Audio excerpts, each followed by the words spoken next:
Every murder is a tragedy, but some leave a terrible taste. A wealthy socialite loves her husband to pieces. It's one thing to kill someone. It's an entirely different thing to hack them to death. A perverse fantasy becomes reality. From accidental deaths to torture to mutilation to this simple act of murder. And young lovers worship the dark side. It's sadistic killing for perverted pleasure. These deadly women stop at nothing to follow their twisted desires. She was very clever and conniving and mean. He said, "You can have everything, just let me go." And she just wasn't gonna let that happen.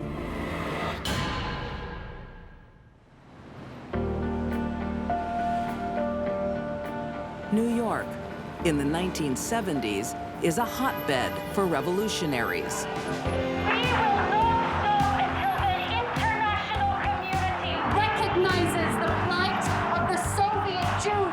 And a haven for those fleeing oppression, like Rita Gluzman. And not until my husband is united with our baby son. Rita came to the United States and very quickly started a campaign to get Yakov out of Russia. Set the refusants free! Rita had fled the Soviet Ukraine, but her scientist husband, Yakov, had not been allowed to leave. She became somewhat of a celebrity in this cause. She was able to get the ear of Congress people. My 2-year-old son has learned the word Papa. Rita had an 18-day hunger strike out in front of the United Nations. She would say, "My son knows how to say Papa, but he's never seen him." After 2 years of dedication, she generates enough international pressure. The Soviet Union let him go, probably because of the embarrassment. I'm imagining that would be very empowering for Rita. Look what I did. I stood up to the Soviet Union, and I won.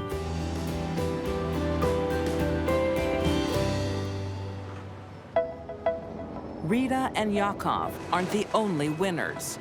America is too. Yakov Gluzman turns out to be a beautiful mind in the field of microbiology. Over the years, he dedicates himself to solving one of the toughest of medical challenges. Yakov Gluzman perfected a method for cancer research that I believe is helping us to defeat cancer today. Yakov is celebrated by the medical community and New York society. Ladies and gentlemen, I give you the Golden Couple of Science. He received accolades worldwide. Maybe one day we'll be celebrating a cure for cancer. Hopefully this will lead to a big fat research grant. Rita embraces her husband's success and everything the West has to offer. Everything that the United States could offer as far as consumerism, the finer things in life. She would drive BMW cars, she would travel first class. But that's not the life Yakov desires. What do you think? Do you really need another one? The only thing he really cared about was he felt he could make a difference in people's lives, and that's all he wanted to do. We're millionaires, Yakov. We won't be for long if you keep spending it like that. But you know. Rita couldn't stop spending. She spent more than he earned. His wife's materialism drives Yakov away. He moves out of the family home in New Jersey and into a modest apartment in New York.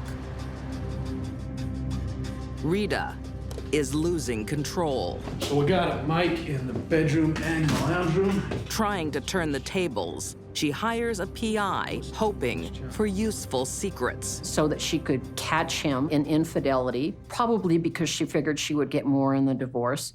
She was desperate. Yakov, I've missed you so much. I've missed you too, darling.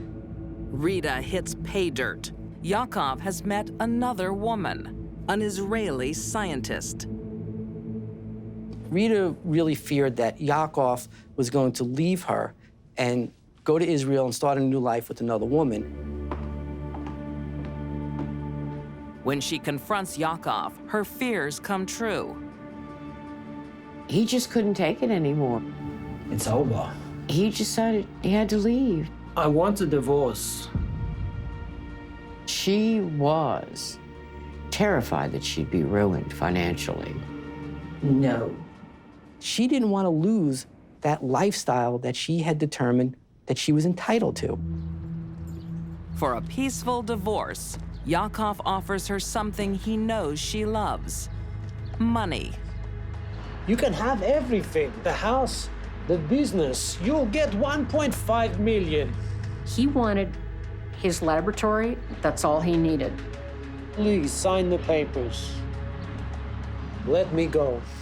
He said to Rita, "You can have everything. Just let me go." But now, for Rita, it's about more than money. It's about her standing in the community. She's about to lose a world-famous scientist to another woman. I think she regarded her husband as a possession, much like her sports cars, her furs, and her designer clothes. She wasn't going to let him get away. Rita calls in a favor from her cousin, 40-year-old Vladimir Zelenin. What? I need your help. Of course. She and Yakov sponsored Vladimir to the United States on a work visa. Now she claims it's in jeopardy. Would you rather be deported? She told him if she and Yakov get divorced, then Vladimir was going to have to go back to Russia. In his mind, as he was of Jewish heritage, going back to a country that oppressed the Jewish people, in his mind, it was a death sentence. Okay, I'll do it. Good. We'll do it. Rita was a very determined woman. Now what? We wait. On the evening of April 6th, 1996, in Pearl River, New York, America is about to lose a star medical researcher. It was Saturday night, and she knew that Yakov always worked late on Saturday night at the lab.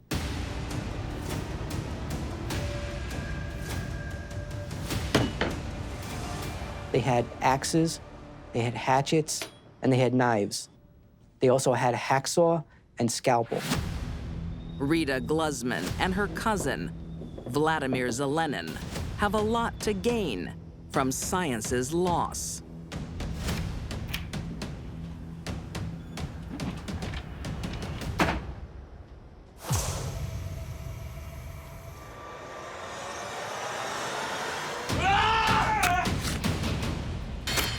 Immediately upon his entering, Vladimir took an axe and swung it and struck Yakov right across the forehead. At the same time, his wife Rita gets into action. Killing somebody with an axe is so bloody and up close and personal. It means there's an extraordinary amount of rage, and we know that Rita was a passionate woman.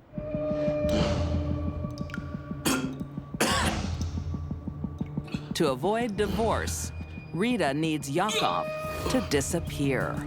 It's one thing to kill someone. It's an entirely different thing to hack them to death. But Rita could do it. But even in pieces, a body can be identified. Rita has strict instructions. Did you cut off his nose and lips like I told you? And don't forget his fingertips, too. By the time they finished, they had between 66 and 68 pieces of Yakov. Hurry up! Such diligence takes time. The sun rises before Vladimir can dispose of the remains in darkness. Vladimir drops Rita off at her apartment, and his job was to drive back to the river in a remote area and drop all of these black plastic bags into the river. But this cop comes by, and they notice he's got blood on his clothing. Something's not right with this picture. What's in the bag, sir? He was probably the worst partner in crime Rita could have possibly chosen. When the police approached Vladimir, he immediately confessed that he had a body in the bag.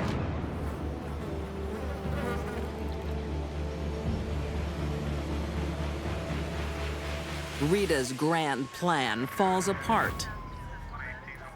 Vladimir very quickly expressed remorse in what he had done, and it was genuine remorse. Although Vladimir spills to the police, Rita's cleanup is good enough to delay her immediate arrest.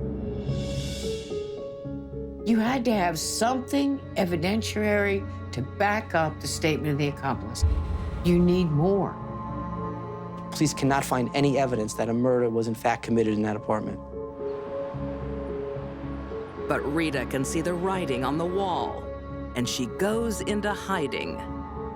She didn't run very far. She went to Yakov's laboratory where he worked, and she hid in one of the residential bungalows for 6 days. A housekeeper surprised Rita when she went to clean one of them. Rita jumped out a back window. Hey, you, stop! Stop her! Rita is in custody. Prosecutors don't have enough evidence to charge her with murder. For Vladimir Zelenin, it's by the book.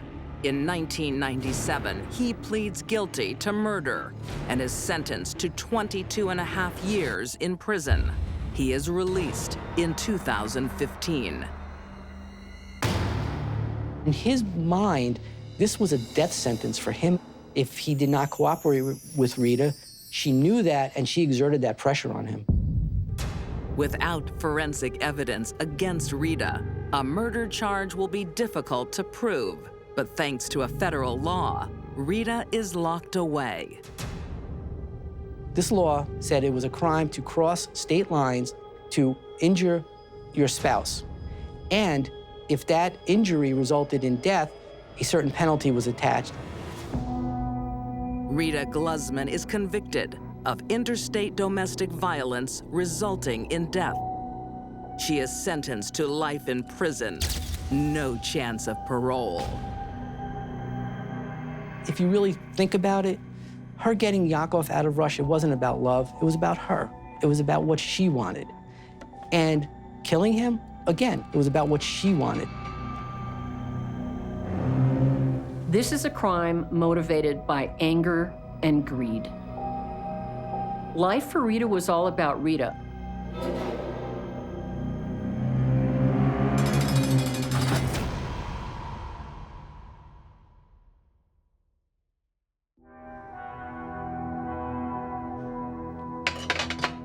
I'm ready. Are you? On the surface, this looks like a revenge killing. But it also may be nothing less than a thrill killing.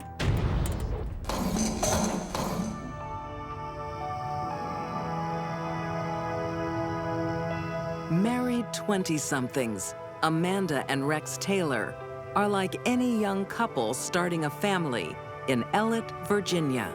Mom, when's dinner? Soon, baby. Amanda and Rex met in high school. Right, let's go. After that, their lives were just entwined. Hey, princess. But beneath the apple pie exterior, Come to daddy. lies a dark obsession. They were both interested in horrifically terrible things. This one. Oh my God. That's 15 and counting. Rex and Amanda spend a lot of time online doing different types of research into serial killers. Yeah, but he didn't leave any clues in the early days. People like Charles Manson, Ted Bundy. Many people are fascinated by serial killers. Oh my God. He wrote back. He wrote back. But not many write fan letters. No, mine. No, what? It's mine. Well, read it then, for God's sake, read. It's one thing to be interested in serial killers. I certainly am. Hi, Amanda. It's so great to hear from you from the outside world. Oh my God, this is so cool. But I don't write to them in prison because I want to communicate. Amanda's interest seems less about why and more about how. She loves graphic horror movies. She liked them because she really enjoyed the murder scenes. I really want to know what that feels like. Any form of death was interesting to her, from accidental deaths to torture to mutilation to this simple act of murder. But there is trouble in this devil's paradise. You're kidding. What? You took some like an hour ago. Yeah, they're harmless. Rex was getting high and staying drunk. Shh. This is the good bit. It also cut into the family life, raising their children. Drugs aren't the only problem in the household. You sent him a photo of our kids? She found out that Rex had sent a photograph of their son to a serial killer that was in prison. You have put my kid in danger. Hey, I love our The kids. serial killer had enjoyed the photograph and did inappropriate things after seeing the photograph, and that was very offensive to Amanda. Get straight or you'll never see them ever again. Amanda kicked him out, and he went back and lived with his father.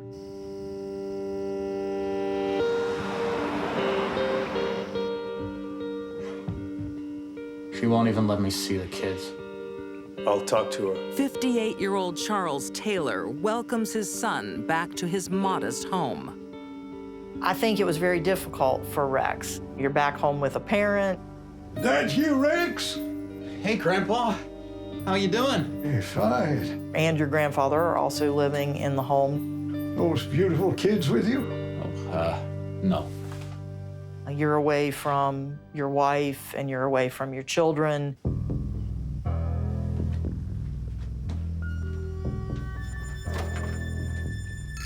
Instead of cleaning himself up, Rex doubles down.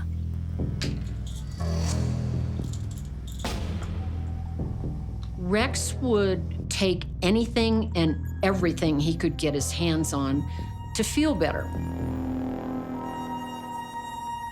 I mean, the guy suffers from depression already. He's on all these medications. He's mixing them with illegal drugs. Something's got to happen. Happy birthday, baby. Come on, open it up. His son's birthday should be a day of celebration. But not for Rex. Rex couldn't deal with the fact that Amanda was no longer with him. His family was taken from him. That drove Rex further and further into depression. Happy birthday.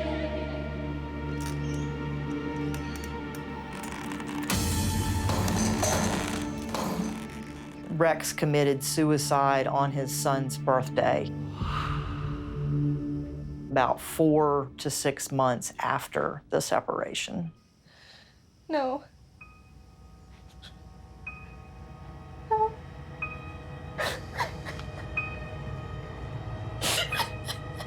Amanda never could deal with the idea that she had any play in what happened to Rex.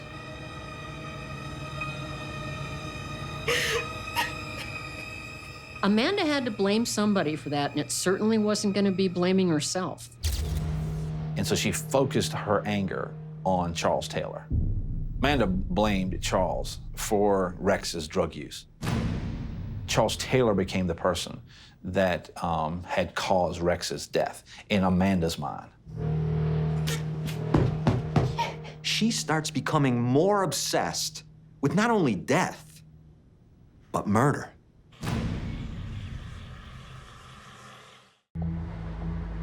In Ellet, Virginia, 2015, Amanda Taylor is obsessed with violent crime. It's a passion she shared with her husband until his suicide. This one. Now she wants a new partner. Can you believe how much blood there is? So cool. It is. She actually went on the hunt for somebody. The perfect person to feed all of that lust for violence and blood and gore. I had my gun and I just popped this guy right in the shoulder. And she found him. 2 shots, then 1 in the leg. 32-year-old Shawn Ball seems amply qualified. Amanda met Shawn through some mutual friends. I've seen some pretty gruesome stuff. You tell me. He had actually claimed to be an ex-Navy SEAL. I had this knife up to this guy's throat one time and I just jammed it in there and it just had blood pouring down his front.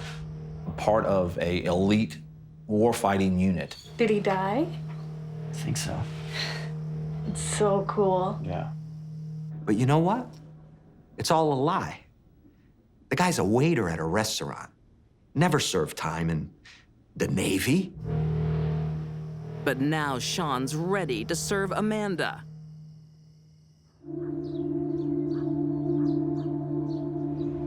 There's a beer, Rex. And he's signed up for a rough ride. Amanda went to Rex's gravesite on their shared birthday, March 27th.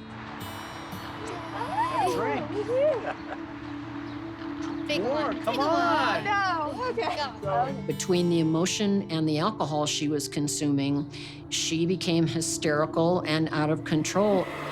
Oh, wait. Settle down. Come on. Amanda. No. Relax.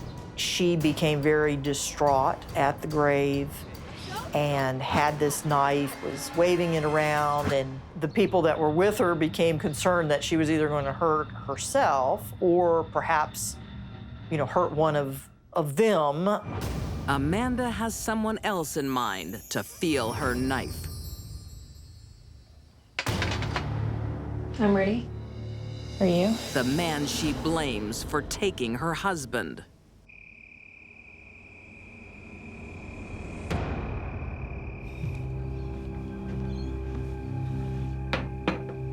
Amanda blamed Rex's father for Rex's drug addiction and suicide. I miss him so much. Charles was somebody that she could justify in her mind. Charles deserves to die.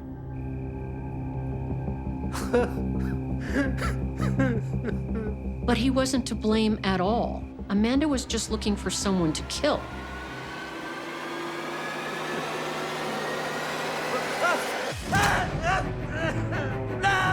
This scene is really something that's been playing in her head and something she's watched on the internet, in movies. She knows exactly what she wants to do.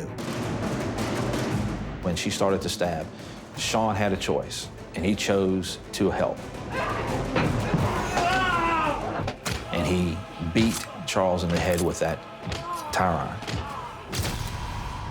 Amanda stabbed Charles 31 times in the face and neck.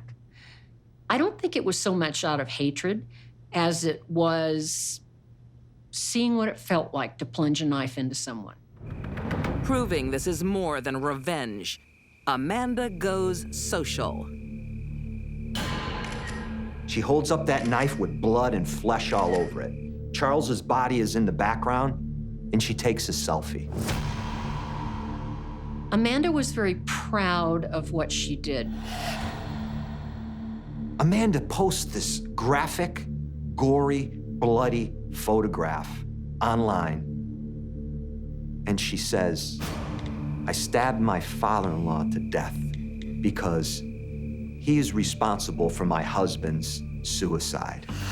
Take a video.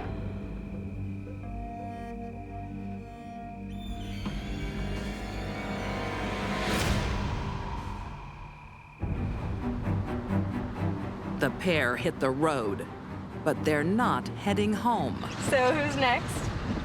Amanda started talking about this murder spree, going ahead and starting killing multiple people and moving their way across the country.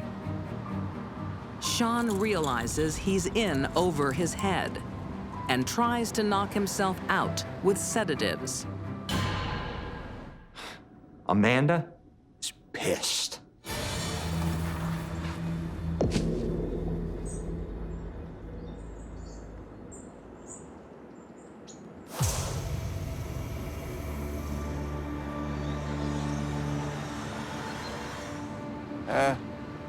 She points the gun at his face and she says, I want you to know something. I only used you for your guns and your car. And I want you to die. And what does she do next? She shoots him in the face. Again, Amanda captures her handiwork for social media. She continued to make postings on social media, so the police were able to follow her location and her motivation and confessions, essentially. The police know what she's up to, but not exactly where, until the strangest thing. I'm in Virginia. I'm lost. She called the police station, told them who she was, and asked for directions. I think she wanted to be caught. At the other end of the line is Montgomery County Sheriff, Captain Robert New. I knew what was riding on this call. If we could not get her off the street soon, somebody else's life was going to be taken. Robert gets Amanda to reveal her location, and she's soon under arrest. Incredibly, her accomplice Shawn is still alive. Upon being arrested, Amanda waived her rights and began talking. So what was it like? It's kind of like a roller coaster. You're feeling this anticipation. She was proud of what she did. She couldn't wait to tell people about it. You're excited about it, but kind of scared about it too. She describes it as, it's the first time I felt alive since Rex died. It was such a thrill that it was like riding a roller coaster, she's quoted as saying. In 2015, Amanda Taylor is convicted of first-degree murder and sentenced to life in prison without the possibility of parole. Shawn Ball recovers and is sentenced to 60 years. Speaking to her, I felt like I was speaking to evil. She took joy in death, and she loved the attention she got from it. I think a part of Amanda just couldn't be on her own. With someone, she could be strong. Without someone, she was a nobody. Amanda Taylor claims vengeance had driven her to murder. In reality, it is for the thrill of the kill. I asked her, I said, you wanted to be a serial killer? She said, yeah. So how does it feel to fail? And I left. Amanda got high from killing, so we're all better off that she's in prison for the rest of her life.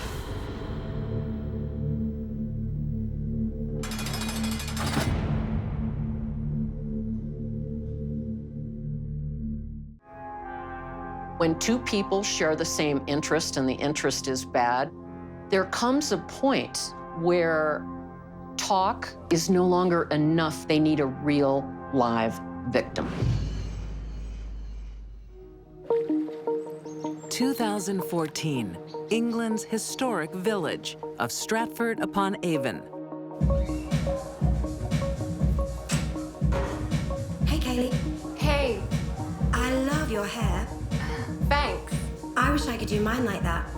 I can show you. Really? Yeah. 22-year-old Kaylee Woods is making fast friends with 20-year-old Bethany Hill.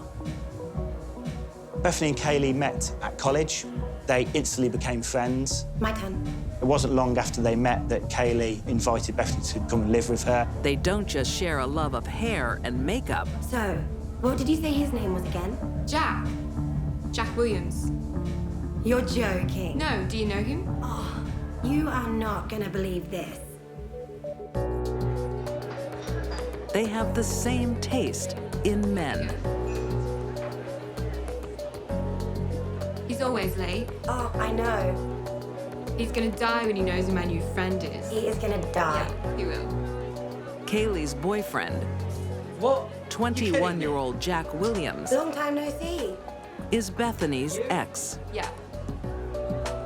The two of them had met I'm good, it's been a while. when they were about 15. So how's your family? Yeah, good, really good. It's been forever. I know, right? It didn't last particularly long. And you guys are studying together? Jack and Kaylee's relationship is far more serious. Kaylee fell head over heels in love with him. Well, cheers. Cheers, girls. Cheers. To old and new friends. It was very serious, particularly for Kaylee. She'd never had anyone love her, and she said that it was very intense, the love that she felt for him. She adored being in love and also believed that Jack was in love with her.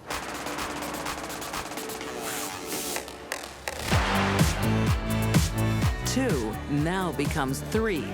Kaylee starts to worry. She wasn't entirely comfortable with the fact that Bethany was there.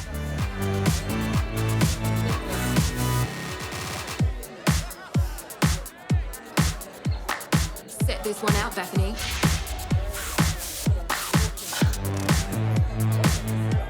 Kaylee was very insecure about the fact that Jack used to date her friend Bethany. But Jack only has eyes for his new girlfriend. He moves in with them both and reveals his secret passion to Kaylee. Jack had a lot of issues with the macabre and Satanism, sexual violence. The Devil's Triad, known as the Satanic Salute, is always given with the left hand. Wasn't exactly good boyfriend material. But Kaylee was drawn to him. They lived in a little weird bubble of an obsession with Satanism. Come join us, Bethany. No. And right in the middle of this was sweet Bethany.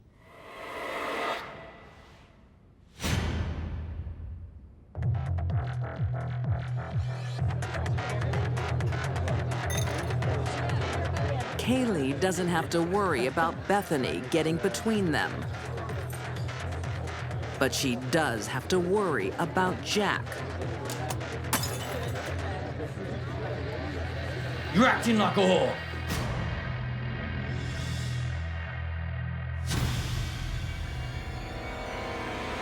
Jack was very insecure and jealous of Kaylee even speaking with another male. Put it down! Put it down! Her boyfriend is losing it. Bethany! There was the incident where he threatened Kaylee with the knife. Open the door! She managed to barricade herself to protect herself into the bathroom. I'll kill you! I'll kill you and your family! Jack spoke about hurting or killing people. Open the door! Open the door! Rape, murder, and even mass murder. He was clearly very disturbed. Jack stabbed the knife through the door multiple times. Bethany isn't spared either. Jack didn't regard himself as a friend of Bethany's, and he would express contempt for her and what he regarded as her weaknesses and her inadequacies. She feels like an outsider in her own home. She shouldn't have been there.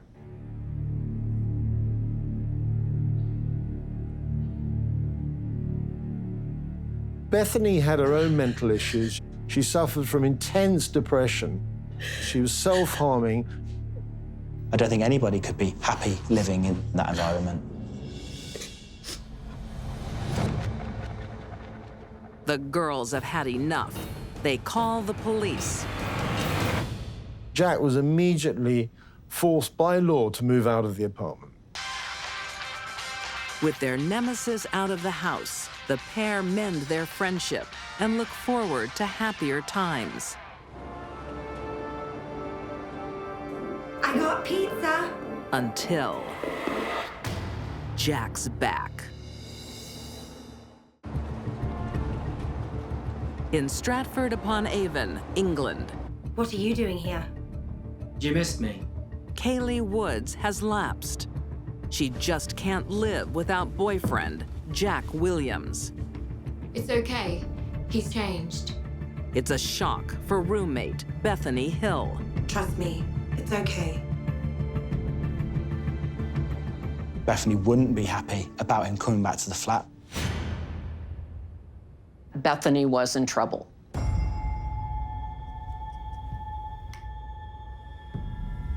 Reminds you of anyone? Hello, Bethany. So there was this doll that belonged to Kaylee that she'd had from a very young age. Not only has Kaylee forgiven Jack, she's plunged back into his dark world of violent thoughts.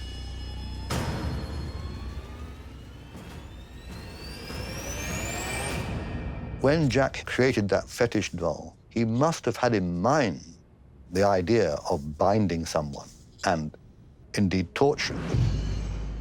Doll abuse is not uncommon among sex offenders and sex killers. It fuels their violent fantasies until the time will come when the doll isn't enough. Sensing she's now very much the third wheel, Hey, Daddy, it's me. Bethany plans her escape on February 2nd, 2016. I want to come home. She called her dad and said, "Come get me. I'm ready to come home." Okay. I'll talk to you tomorrow. Bye. Because it was late, her father said he would come and get her in a few days' time. That will be too late. For two people with aberrant fantasies, they need a real, live victim. What are you doing? Shut up! Get off it! Tape on.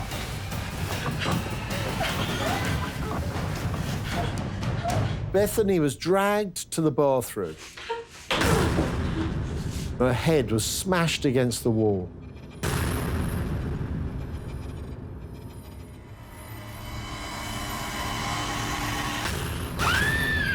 The plan was to torture her.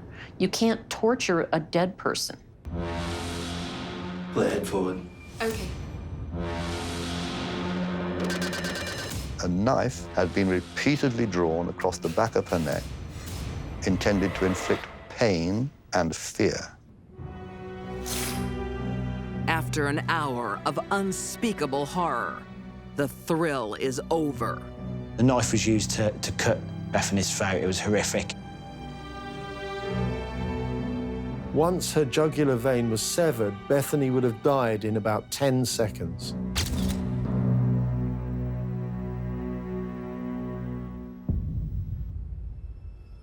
Kaylee said that Jack was sexually aroused during the torture and murder.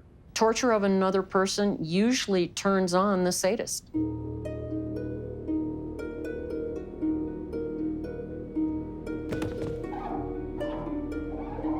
When emotions subside, it's back to reality. Kaylee and Jack decided they would claim it was suicide. The next day, Kaylee's ready for the police. My best friend's dead in my flat. Kaylee said, "My friend, I think she's dead." She gave the impression that she committed suicide, and then the call ended. But the couple's horrifying game leaves too much evidence. The victim's wounds look anything but self-inflicted. A blind detective could have seen that this was no suicide. Their cover story crumbles immediately. And when it became clear to Kaylee very quickly that she was the main murder suspect in this. She soon changed her story. It was then she decided to blame Jack. In 2017, Jack Williams is convicted of murder and sentenced to life in prison with a non-parole period of 26 years. Usually in gruesome twosomes that commit murder, one person is the leader and one person is the follower. But I do believe that Kaye is a monster.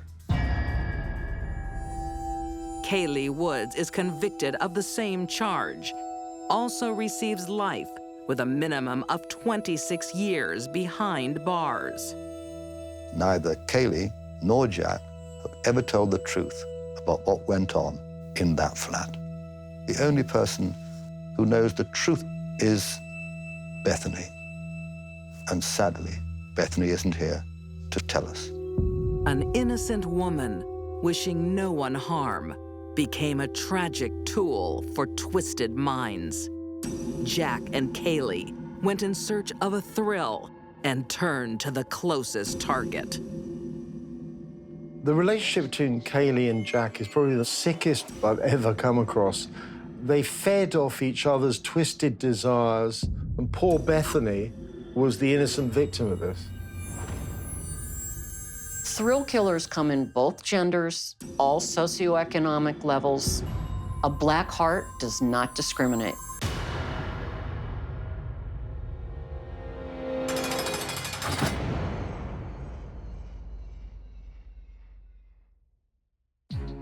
These deadly women were as brutal as beasts. Rita Gluzman preferred murder over a divorce. Amanda Taylor killed for fame. And Kaye Woods did the devil's work. All these women had twisted desires.